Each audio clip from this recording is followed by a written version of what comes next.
Alrighty guys, we're back for Enchanting Detectives, and this is a Murders at Karlov Manor standard brew, and I'm Redcat. Let's briefly go over the deck, then hop right into some ranked, but first things first, this was a suggestion in the comments to go ahead and revisit Detectives, so that's what we're going to do. Thank you so much for the suggestion. It's going to be a fun one. Of course, rocking a couple private eyes here. 3 mana, 3/3. Other detectives get +1/+1. Whenever you draw your second card each turn, target detective can't be blocked this turn, which is actually a pretty good ability, man. You have a bunch of other detectives packed in, of course, like Exit Specialist as a 4 of. The 2 mana, 2/1. It can't be blocked by creatures with power 3 or greater, which could be interesting. It does have Disguise for 1 and a blue, so you can play this as a 3 mana card as a 2/2 creature with ward, and then you flip it up for that disguise cost. When it's turned face up, return another target creature to its owner's hand. Interesting little tempo play on Exit Specialist. I'm interested to see how much it's actually going to do today, too. Of course, rocking all 4 Novice Inspectors. I think this card has proven itself, huh? The extra clues go that extra mile, too. Then also, the main reason to try like a whole enchantment theme with detectives is actually the case file auditor. So it's a 3 mana 1/4. When it ETBs, and whenever you solve a case, you look at the top 6 cards of your library, you may reveal an enchantment card from among them and put it into your hand. That's interesting, man. Excuse me, guys. Put the rest on the bottom of your library in a random order. You may spend mana as though it were mana of any color to cast case spells. So we do have some cases packed in, but realistically, I just want to grab good enchantments with the case file auditor. You know what I mean? And we have a ton packed in here that we wouldn't mind grabbing with it, like Michiko's Reign of Truth, for example. Stacking a whole bunch of extra power onto something that the opponent is struggling to block could be really, really good, huh? Eventually flips into that portrait of Michiko too, which is just excellent. The cases that we have packed in is a couple cases of the Uneaten Feast. So whenever a creature enters the battlefield under your control, you gain 1 life, and then to solve it, you gained 5 or more life on 1 turn. And then when it's solved, you can sacrifice this. Creature cards in your graveyard gain, you may cast this card from your graveyard until end of turn. It's actually pretty cool, man. I think it's going to do a thing. I think just like having a turn 1 enchantment too is really good in a deck that just likes having enchantments on the board, you know? So we have other ways to gain life in here for the case of the Uneaten Feast, like Katilda, which of course is going to fit that enchantment theme nicely. We have the Invasion of Theros, so the Ever Sheltering gets lifelink and indestructible if you at least have 3 other enchantments, is actually just really good. Invasion of Theros happens to be excellent, dude, and I think there's going to be a lot of moments where instead of targeting the opponent's face, we actually just want to flip the invasion instead. So Invasion, of course, can help us search for aura cards, gods, or demigods, and the aura that we most likely search for is the Ossification, but we do have other auras packed in like Burden of Proof working with the detective theme here. So 2 mana flash. Enchanted creature gets +2/+2 as long as it's a detective that you control. Otherwise, it has base power toughness 1/1 and can't block detectives.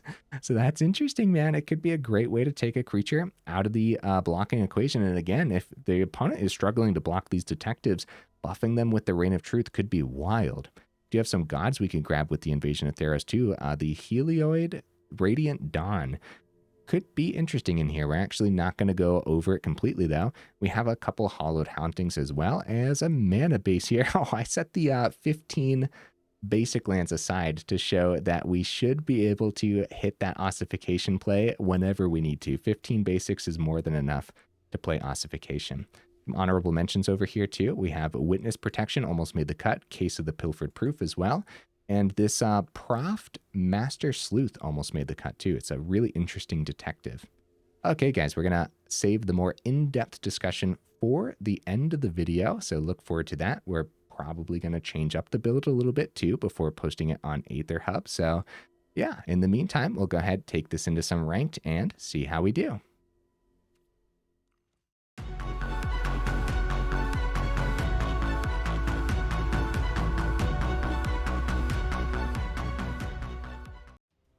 Okay, guys, we'll see if we can get right into that first game. Of course we do. So what am I expecting from the build? You know, I think it's going to be good. We'll have to see how well we draw. Blood Hunting. No More Lies. Ew. Who put counter spells in here? That's gross. That's disgusting.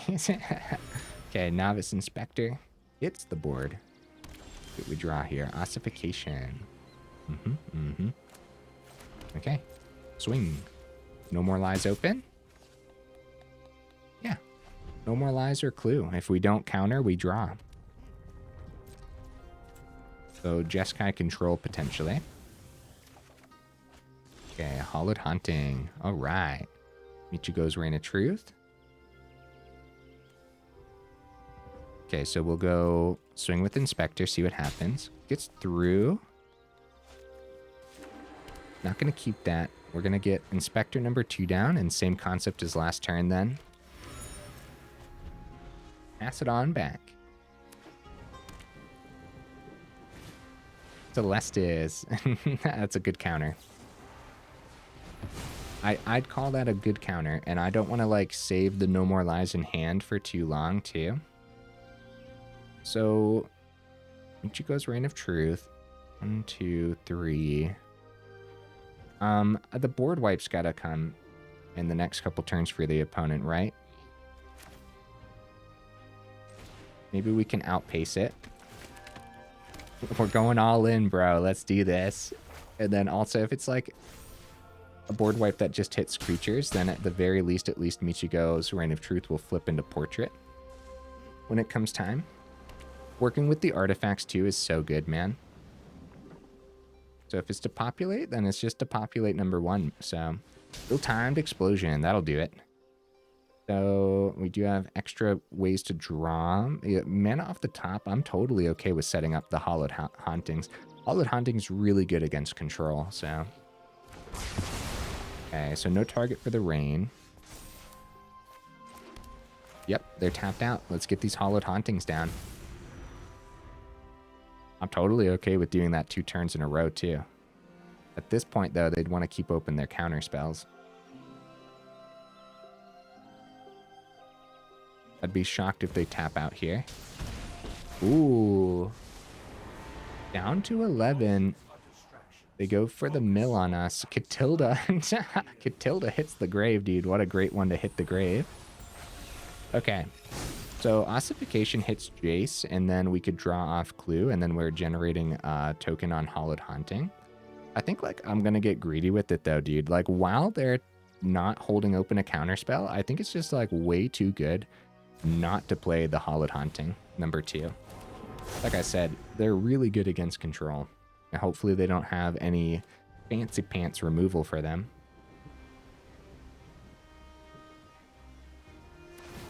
They go for -2 again.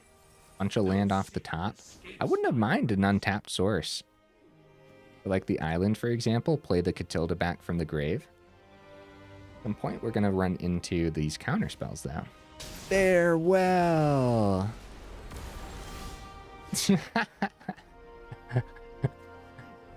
Well, guys, I guess that's that, huh? I don't mean to lose all hope all of a sudden, but wow, bro. Okay, so I'm that's brutal, dude. So for the Jeskai control decks, how many farewells are they rocking? I feel like when we run into Jeskai control, I feel like we don't run into too many farewells. Like, it's usually just like Sunfall. Some of them are rocking to populate because you need a little bit faster of a board wipe.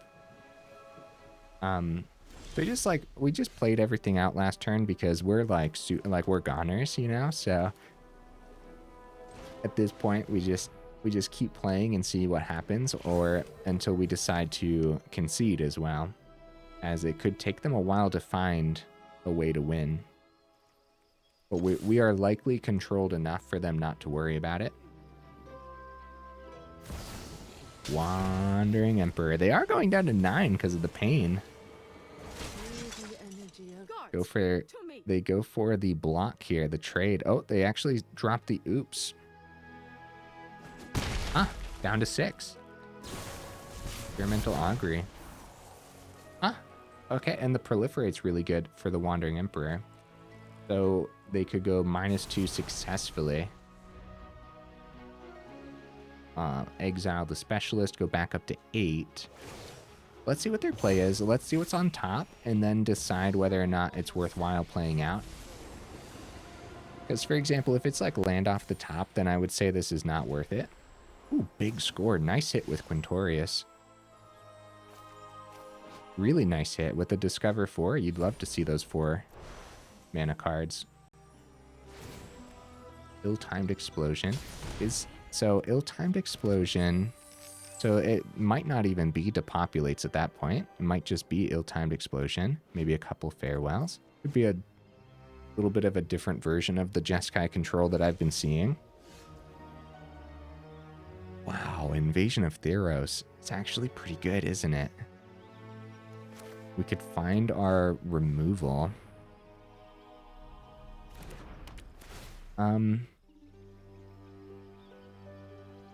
So burden of proof isn't like the greatest option. Like we could make their, well,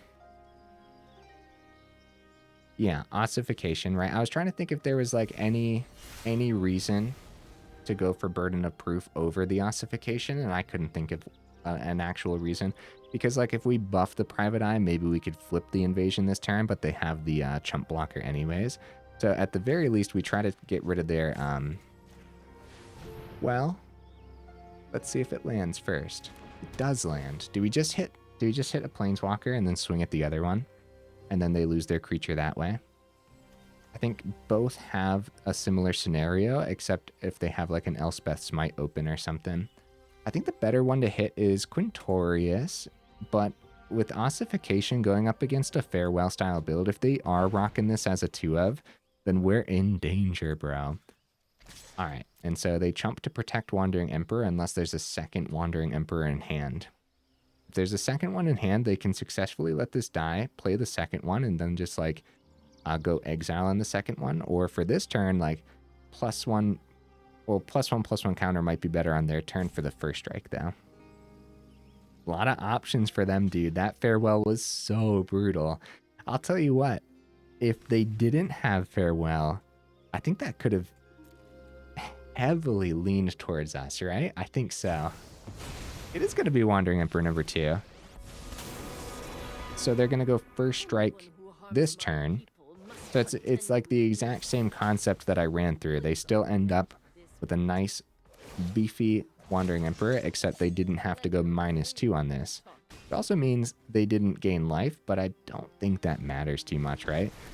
Eternal Wanderer. Okay, now they're getting the damage rolling. We should let them play this out. You know, something tells me that the opponent doesn't get to attack with too many creatures. That tells me that most people would have conceded after that Farewell, right? So we'll let them play this out. They also dropped the Proliferate on the Invasion of Theros to make that harder. Got the Surveil here. They go +1 counter on the double strike. That's 6. That's 12 damage on the board. To Fairy, they're just going for cards too. I'd be surprised if they didn't go +1 counter on the double strike though. Swinging for 12. Let's see what we see off the top. And again, I'm just going to let the opponent play it out. Totally fine. Plus, I like seeing what's on top. That's one thing that they really need to add to. Ooh, Invasion of Theros again.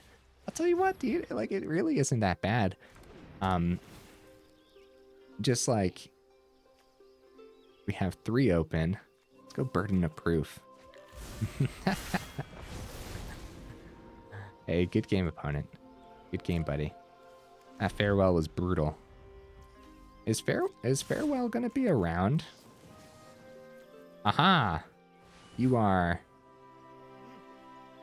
now, wait, what do you turn into? Oh, you don't turn into anything fancy. You're just a 1/1. They go get lost on their own creature for fun too. Actually, just to get rid of the Burden of Proof off the board, right? Yeah, I was thinking of, what is it? Legitimate business person, right? Yeah, so unfortunately their double strike didn't turn into anything fancy, but still kind of a neat card, huh? I do wonder how often we're actually going to be able to get that extra damage through by just buffing one of our detectives, or just like having that option on a flash card should be super interesting. All right, guys, let's keep the ball rolling. So, like, we could have tried our dandiest to play around some of those board wipes. Like, we ran into 2 board wipes, and the opponent just, like, what, 3 for 1, and then, like, a 4 for 1? Or was it another 3 for... Or it might have been a 4 for 1. Because I still think we had some clues around, too. Just way too much value from the board wipe. So if I would have played around it a little more, I still think it would have started leaning towards the opponent heavily, just based on what they were playing and like how many of like the Wandering Emperors and stuff that they were seeing too. So depending on what the opponent does here, we might not play Exit Specialist. We might keep it as a 3-drop. Ossification isn't terrible for Veteran, but there's probably a better target. Okay, I'll play it just to curve out properly. Especially since on turn 3, instead of playing that with Ward, I'd much rather play Case File Auditor to actually put some enchantments into hand as well. So, reinforcements. A little bit of life gain. We shouldn't be too worried about the life gain. Oh, fortified beachhead. Okay, very likely going to be some soldiers here. I'll attempt the trade into the Veteran.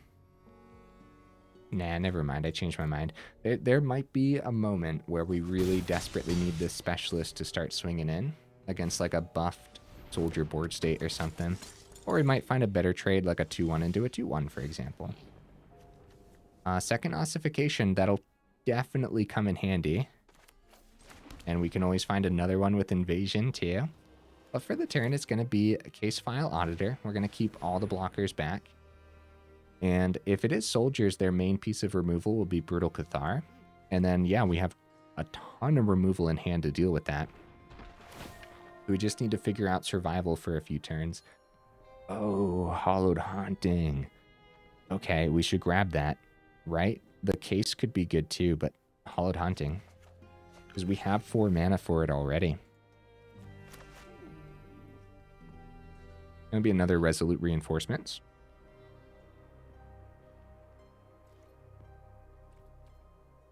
No attacks. We want to keep it all back. We just need a couple turns of survival for the setup. Okay, Sentinel. Bounce reinforcements back to hand. Get a counter. That flying in the air is likely going to be one of the targets we hit with our Ossification. They get the ETB on the reinforcements again and keep this all open. They swing on the ground, then we're definitely blocking. We have really good blocker in the Case File Auditor here. Yep, they swing in the air. That is likely what I would have done as well. So they know we have Hallowed Haunting in hand, by the way. Because it is a reveal ability. So we'll play Hallowed Haunting and hope that this isn't the one-of counterspell in their soldier build. Okay, it is not. Nice. And now we just keep it all back again. We're ready for the setup. They need a really big play next turn, or like a moderately sized play this turn. Like a good setup, right? And then like a huge play the following turn. Because now we'll be able to double down on Ossifications all while buffing our board too. Getting some spirits down and whatnot. Okay, and they still have Resolute Reinforcements here. They're going to be gaining a ton of life. They're going to go up to 31 once the Resolute Reinforcements drops. Okay, mana. Okay. So first things first, like, we want to go Ossification, make sure we take care of this guy in the air.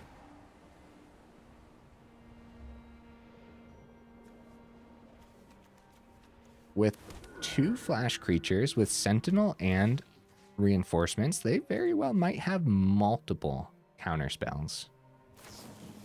It's going to be another Sentinel. Bounce first Sentinel to hand, so the target misses. At that point, still got 3 in the air. We go anything other than enchantment. We don't have as many blockers on the ground, so if they do find something to buff wide, we could be in danger next turn. It's going to have to be second Ossification. Grab that Sentinel. Thank you, opponent. No attacks. I think we're in danger. At any point, they could find something to buff their soldiers. Remember, Lunarch Veteran is not a soldier. It's likely in here because they're struggling against other aggro builds. That would make the most sense to me. So Invasion of Theros can come down. We can find another Ossification. I really want to see that other aura do a thing, though. But I don't know if this is the game to do that thing. You know what I mean? With terrific blockers, Fortified Beachhead cost 5 and a tap, so they're a couple turns away from that buff, at least. Any target we have on Ossification, we have to remember they can bounce it back with Sentinel. So Soldier tempo kind of feels like it's in a good spot, right? I feel like that would be pretty good overall.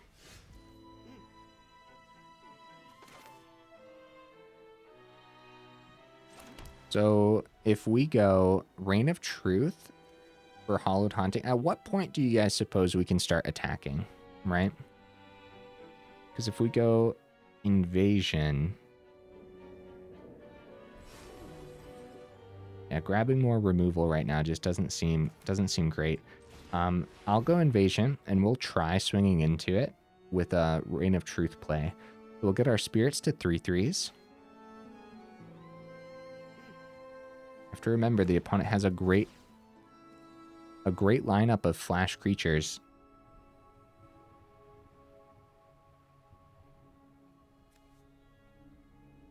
So we could buff one of our detectives. Now we should grab Ossification.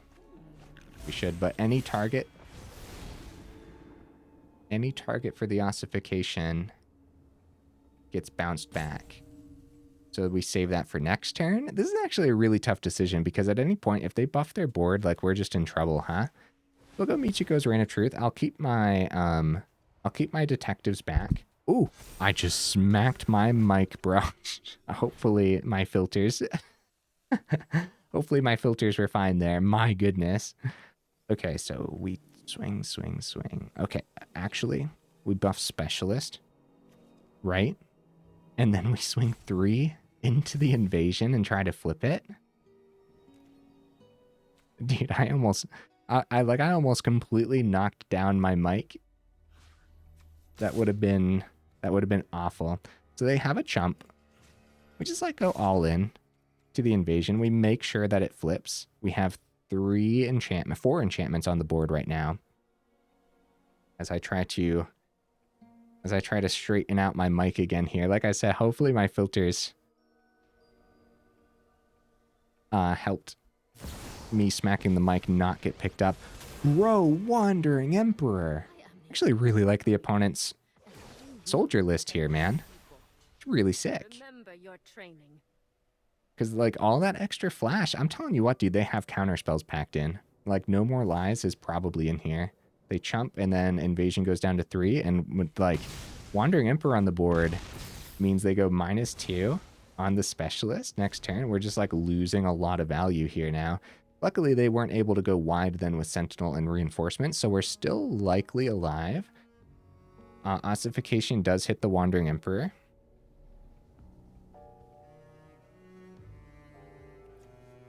Okay. Reinforcements on their turn. Interesting. Maybe they are afraid of counter spells on our side too, so they're like, well, we might as well play this now while they only have 1 mana. That's possible. Oh, Knight Errant. That's another reason to do it. Yeah, so being at 31, the opponent doesn't have to worry too much. Harbin. Oh my goodness, dude. What do we want to do? How do we want to do this? A Harbin's a problem. Attack with 5 or more soldiers.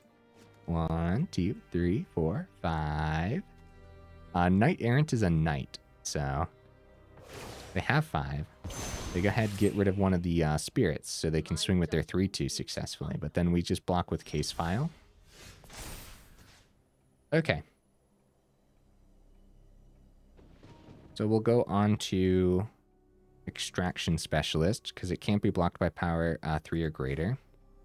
They do have the flash on Sentinel, unfortunately, so it does block. It totally does.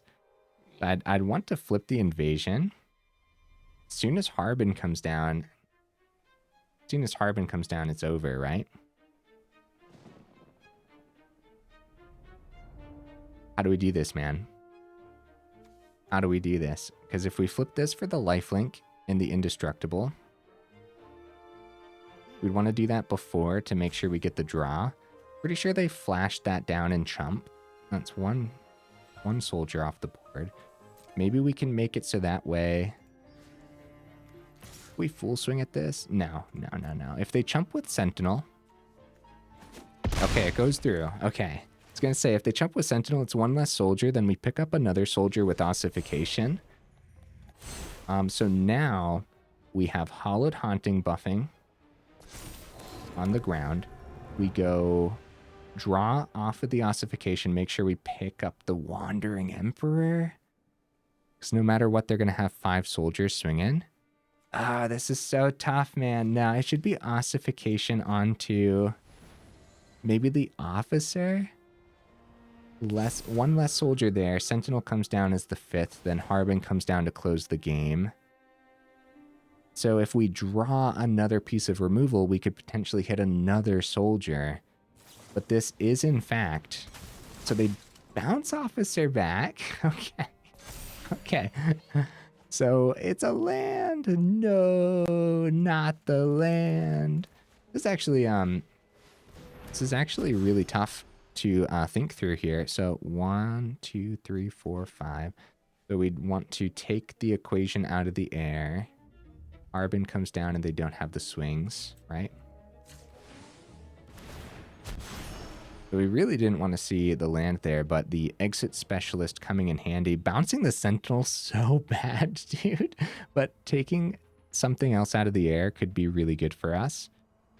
Now, we shouldn't bounce the Sentinel. We should just take out one of the other soldiers, right?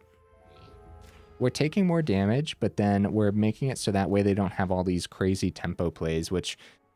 like I said, is actually just a really neat way to piece soldiers together. Just have a whole bunch of flash. The Wandering Emperor was just a huge surprise. At any point, Enchantment off the top brings our board state into the air and potentially not leading us into victory because they're at 35, guys. They gained so much life here. Oh, no. Okay. Well, actually, I guess we still could find victory. If we play an enchantment, put everything in the air, we draw, and if we see, like, another enchantment... Oh, I don't know. And then they're keeping Harbin back. And they're going to keep this back until they're ready, because they don't want it to get removed before they're ready to swing in the air. Going -2 is not ideal for the Wandering Emperor for the turn, so... pretty good game so far, huh? They go ahead, go for that 2-tier. They're up to 38 now, guys. Gonna be a case file auditor. Not bad, dude. Let's find some goodies. Ah, land. Jeez, bro. Okay, case file editor.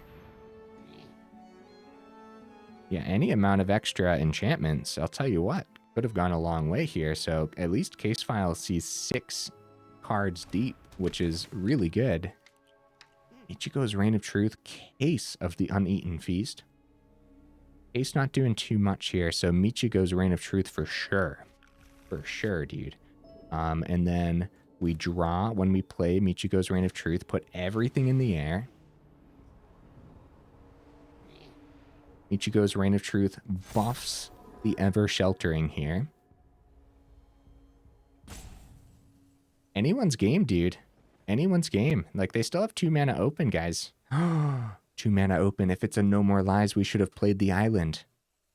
We should have played the island to play around that, because it would take 3. Make disappear. We knew the counter spells were on their way.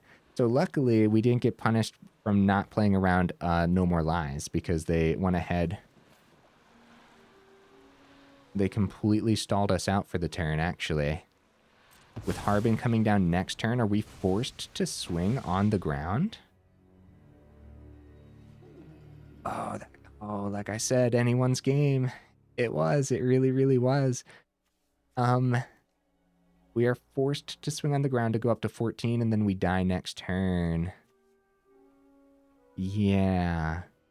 Brutal, brutal stuff, huh? Things worked out really nicely for the opponent, I would say. But it very well could have just been how they put together their soldier tempo list really solidly. While the extra life gain, I feel like, well, oh, they go ahead. They don't even chump. They're just like, we're playing Harbin, the Wandering Emperor can die. So anyways, all the extra life gain, while it doesn't feel like it did anything this game, it kind of sort of did. It kind of prevented a lot of like full swings from us from actually putting any pressure on, because at any point, like, yeah. Good game, opponent. Really excellent stuff. That counterspell, dude. That was good. Luckily not getting punished, but I'm pretty sure No More Lies is probably in this build too, right? I can only imagine. I could totally see like 4 No More Lies and 2 Make Disappears, or like 3 and 3 just to have like an equal amount of utility counters. I wouldn't necessarily call them utility counters, but you guys kind of know what I mean, right? Like a good variety. There we go. A good variety of counter spells. Uh-oh. I'm gonna try this. We go first. We're actually gonna set up with that Case of the Uneaten Feast too. Because that actually, like, early on in that last game really could have helped us out, right? Again, it depends, like, when you're allowed to pressure the opponent. And we should have more than enough mana in here to draw in the next couple turns. And if we're not drawing it in the next couple turns, hopefully we see another 1-drop, right?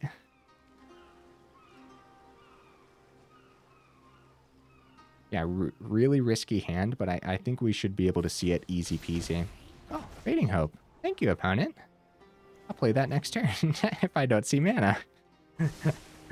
That works. Big Skrelv with the Ossification isn't necessarily... Ooh, we don't see that mana either. Okay. Gain that life back. They don't care about the life gain because it looks like they're going to be going for the toxic... Looks like they're going to go for the poison counter victory.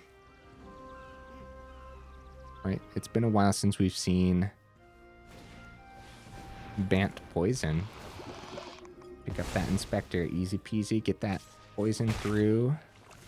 And oh no, no land, guys. It was too risky. Sometimes we see it, sometimes we don't. Also, seeing the Case of the Uneaten Feast for our turn 1 as a 2-of in the build for our turn 1 against a toxic build is super silly, man. That's really funny, actually. Well, I guess GG opponent, huh? We'll go ahead and let a Ossification.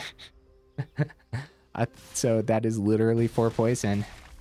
Well, we don't talk about that game, guys. We don't talk about it. I could have easily mulliganed there to find a better hand. And then at that point,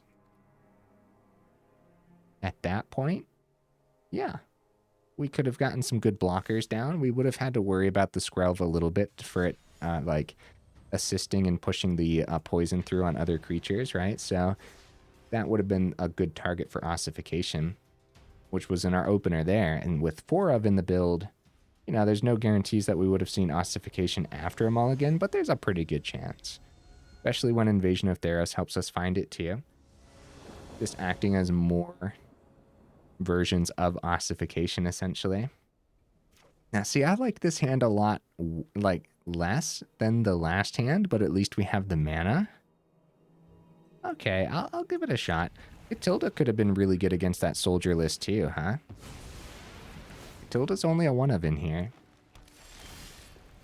All right. Nice. Good draw. We actually got something to do on turn 1 here. With no other creatures, this should be concerning, but we should be able to draw well enough, especially after that last game. All the bad luck flooded out in that last game. So now we're good to go. Okay, no great targets here. Getting Michiko's Reign of Truth down isn't terrific either. We're just going to hold off for the Katilda play and actually try to do a better thing with the Reign of Truth then. Okay, they have Teamer colors on the board with some really cool lands, opponent. Nissa. Okay. That's a good target for Ossification, probably. But now we're curving out awkwardly. Now, we shouldn't ignore the threat at hand. We definitely shouldn't. I bet there's a Nissa number 2, though, because we had open mana, right? And they played right into it, so... they were probably deciding which card in hand they wouldn't mind getting countered. I wouldn't be surprised by a second Nissa. They pass it back. Now we have to anticipate a counterspell. Radiant Dawn not doing too much here. Private Eye.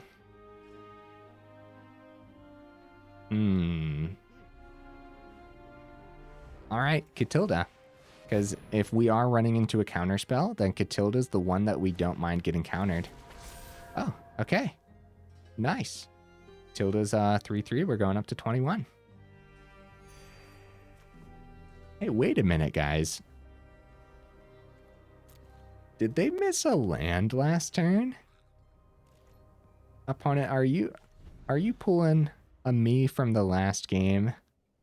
Only much more unlucky because it very well might be Teamer Ramp. Teamer Ramp just casually playing 30 lands. Nah, I don't know. I don't know what their list could be at this point, but missing that 4th is... oh, well, there's more in the grave now. Sacrifice, return all lands from your graveyard to the battlefield tapped. That's a really good ability. And with Nissa on the board, that setup would have been wild, dude. Okay. We're going to go big. We're going to go big in the air.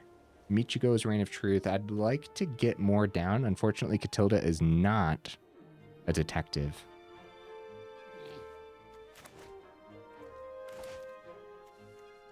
No great ways to get other enchantments on the board outside of the Radiant Dawn. Okay, I'll do that. We don't have anything in the grave, but that's one way to buff the Katilda before the swing, and then buff the Katilda even further with the Reign of Truth. So we're just going like super greed since the opponent unfortunately missed their mana. They hit their 4th. They have good ramp on Aftermath Analyst here. Pretty good. Pretty good life gain too. Gonna be Virtue. Okay, luckily they don't have this for that turn then. Super unlucky missing the land. Honestly, dude, they might very well have like 29 land. I was joking about the 30, but you never know. At any point, we can sacrifice this to have creature cards in our graveyard. We can cast them back then. We don't want to accidentally sacrifice it, first of all. It's more land, huh? Okay. Really struggling with the enchantment / detective themes here, right? Like, we really are having a rough time. Okay. Cast 1 less to cast for each card your opponents have drawn this turn. So we could flip that, go for the swing, and still play Michiko's Reign of Truth for the turn, right? If we go like this, take the 2, I'm not too worried about. Oh! Cancel that. I'm sorry, opponent. I'm sorry, buddy. We have so much mana for some reason. There we go. And then we'll go Michiko's Reign of Truth, buff that Katilda, get a really nice swing in the air. And I don't even think they chump on the ground. I think they take this damage because they probably want the Aftermath to do the thing. Okay. Opponent really needs to pop off here, and I definitely feel bad that they missed a land, but it's also nice that we're doing a thing, kind of, but At the same time, we're really not doing a thing because our multiple themes are colliding here in kind of the worst ways. Right now, we're really focused on just the enchantment side of things, and Burden of Proof doesn't do too much unless you get some of those detectives on the board. Oh, gotta pass it. No way. Did they miss the land? No way, bro. See if they... What kind of removal would it be for Katilda? Tempo, right? Use their island. Okay, I guess we full swing. I might play Specialist as... They do have tempo. That's good for them. Soaring City. All right, they're in this, dude. Let's see if they take the 4 from the Heliod. The Warped Eclipse. They do not take the 2. So for the turn, I think we are going to play Specialist and face down. And then we will have the flash on the Private Eye and the Burden as well because of our Warped Eclipse. Wait, we technically would have had this to flash in too, right? Yeah, I don't think we had to play this face down. You may cast this face down for 3. Yeah, we totally could have done that on their turn. I don't know exactly what my brain was thinking there. Vampire's Vengeance. Darn, and we're going to lose it too. So we are, in fact, getting punished for playing that. That's okay, though, because we'll still be able to flash in the other goodies. Which is going to be Private Eye and Burden of Truth, I think. Like Burden of Truth on the Private Eye. Depends what they end up doing, though, too. Right now, they're just holding on for dear life. We also can cast stuff back from the grave as well. Okay, Private Eye.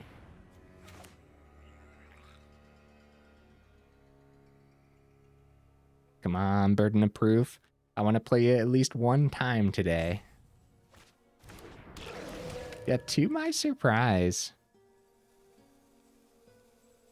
To my surprise, the Burden of Proof is actually just so much harder to pull off anything with. Yeah, GG opponent. I'm so sorry about the land crisis that you had over there. I know the feeling, buddy. I know the feeling. But we got it up to 25%. That seems to be a theme recently. Standard's brutal, dude. But luckily, there are other people playing around with different styles of builds that we could also consider janky as well. I mean, Teamer Ramp is probably considered jank. I really like the opponent's list here, though. Rocking all these like extra sacrifice lands that gain you life when they get sacrificed too. It just happens to be really good when you're bringing stuff back from the grave, or bringing them all back from the grave, get a whole bunch of life gain back, thin out the deck beautifully as well. Vampire's Vengeance. I'm wondering exactly what the opponent's build was overall. Like Virtue of Strength here too. I would have loved to see more of the opponent's build. I do truly believe they got unlucky not seeing land, because I can only imagine at the very least 27 land, right? I joked about 30. I could totally see 29, and at the very, very least 27. And when you're not seeing your 4th with 27, yeah, that's painful, you know what I mean? Enchanting Detectives. Oh, buddy. Rough time, huh? I could have played it much, much better today. That soldier list was so sick, too. Opponents are really bringing some cool lists to the table. And it's like I say all the time as well. It's like Standard seems to be in a really good spot with just a huge variety of different decks, and all of them feel pretty powerful. Like, it's very rare, if ever, we play against someone and we're just looking at their list like, well, that was terrible. Like, you know what I mean? Like, no matter what, you're just like, yeah, that seems viable, you know? So overall, like, that being said, when we're struggling really hard to actually get victories and actually push through, it very well just might be the lists that I've been putting together over the last few weeks, especially. Maybe they are just leaning a little bit too janky, and maybe some of that variety that we are seeing actually isn't viable, but it's only viable against us. I don't know. Let me know in the comments. It just kind of feels like Standard's in a good spot. And today it did kind of feel like we got a little unlucky too. I don't always like blaming luck, but it did feel a little unlucky. And so sometimes it's okay to blame luck, right? Some of the themes and things in here felt like a little unnecessary too. Like, I don't even think we needed to completely go into detectives to successfully try out case file auditor as just like a solid way to just kind of draw one when you play it, but like you get to pick what you draw as long as it's an enchantment, of course, right? Now, it isn't literally a draw, but you guys know what I mean. This seems like a really good card. I actually really like it, and it blocks really well too. The 1/4 is excellent. Everything paired with Hallowed Haunting. Of course, Hallowed Haunting is just so good all the time when you actually get it onto the board. If the opponent didn't have the Farewell there, that probably would have been our game. Now, playing around the Farewell was possible. I wasn't even considering it, honestly. I don't know how often we actually see Farewell in those Jeskai builds either, so... Okay. So a few things we got to change, though, for sure. For sure, dude. Burden of Proof was just, like, way too janky. I thought, like, the Flash, I thought we'd have, like, a lot more combat tricks and everything, but the sad truth is we actually don't have that many detectives, only 14 detectives, and I thought that was going to be more than enough for Burden of Proof to actually do the thing. I don't think so. I think... I don't want to rip the soul out of the deck, so I'm still going to keep a couple Burden of Proofs in here. But now we can successfully go up something else that we think would have went really well in those matches. So what do you guys think? Third case? Probably not, especially against that toxic build, huh? Depends how much toxic you're seeing too, right? We do run into a lot of that. Yeah, like I said, just a massive variety of a whole bunch of different decks. And so which ones do you end up playing around? It ends up being like the kingpins of the meta that you end up trying to build around a little bit, right? Like the Boros go wide, the mono red. Then we're seeing a lot of Azorius control right now. Dude, but we're seeing everything, man. We're seeing some mono black mid-range. We're seeing Selesnya enchantments. We're seeing everything we saw today, which is like a huge variety of things. I don't know. I don't know where to begin. No more, like, more counter spells could be good, but I don't think so. We don't want too many of these because we want it all to play into the enchantment theme. So, like, more auras to grab off of the Invasion of Theros. What kind of auras are we looking at for anything that has both of these? No, just when they... Just with, like, disturb cost and stuff? Okay, so nothing that has Azorius colors. Yeah, anything else we can grab off of the Invasion of Theros. And Invasion of Theros is also one we could consider going down to 1. Planar Disruption is an option too, especially if you don't like Ossification, but also if you want all 4 Ossifications, but just like more options, then a Planar Disruption could be cool. Happens to be pretty good, right? Maybe you want some more cheap stuff like Candle Trap, but only stopping one creature isn't enough sometimes. Like I said, we end up building around the kingpins of the meta. So like you play a Candle Trap against Boros, they're kind of just like laughing at your face. You know what I mean? So I wouldn't mind another aura, but I really don't know which one we would want. Witness Protection, maybe. Yeah, we could look at what we had in the honorable mentions, at least. I don't know, like going up some detectives could be fine. Cradle, do we really need protection for our creatures? It kind of felt like we did struggle to actually get creatures onto the board. Tough decisions, huh? But I definitely think something needs changed here. I do. Witness Protection. Cradle. Maybe it is Witness Protection. Maybe it is. Turning something into a legitimate business person. It's a similar concept to the Burden of Proof, but this ends up being 1 mana that takes the ability away from the creature too. So you can imagine... Oh, there was a good reason that they kept Harbin in hand, though. Dude, this is a tough decision. But I think having a larger variety of things to grab off of the Invasion of Theros could be good. So let's go up 1 Witness Protection, and let's go up 1 Planar Disruption, because I don't think we're going to be too mad about just being able to take out creatures. Just take out more creatures out of the equation, right? Like, instead of playing that Ossification, for example, on that Nissa in the last game, like Witness Protection would have done the same thing. We just wanted to get rid of that ability on the Nissa. Now they would have still had a chump blocker, but maybe we would have been curving out a little bit better too. Like a larger variety of auras to grab off the Invasion of Theros seems pretty good. And then similar concept, we're going up more enchantments. So that way we have more enchantments to hit with Case File Auditor, or not more, an equal amount. Since we dropped Burden of Proof, we're making sure to just trade in more enchantments then. Should have a pretty good split here still.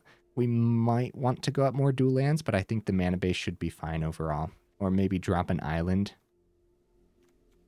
How much mana do we have? 24? That didn't feel like too much, right? No, definitely not. We had that one game where we only saw one for like 4 turns in a row, 5 turns in a row. I don't even know how many turns we got.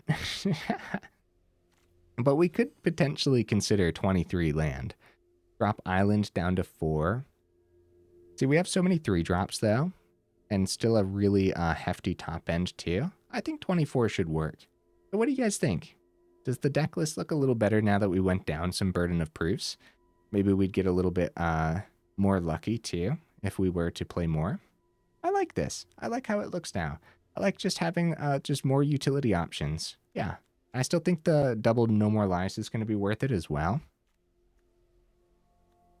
Okay. Yeah. Guys, hey. What are you doing here? Thank you so much for sticking around the video for this long. Seriously, y'all are champions. Oh my goodness, especially just sitting through me rambling while changing the deck as well. I mean, honestly, let me know in the comments. Do you enjoy it when I am changing up the deck list at the end of the video here?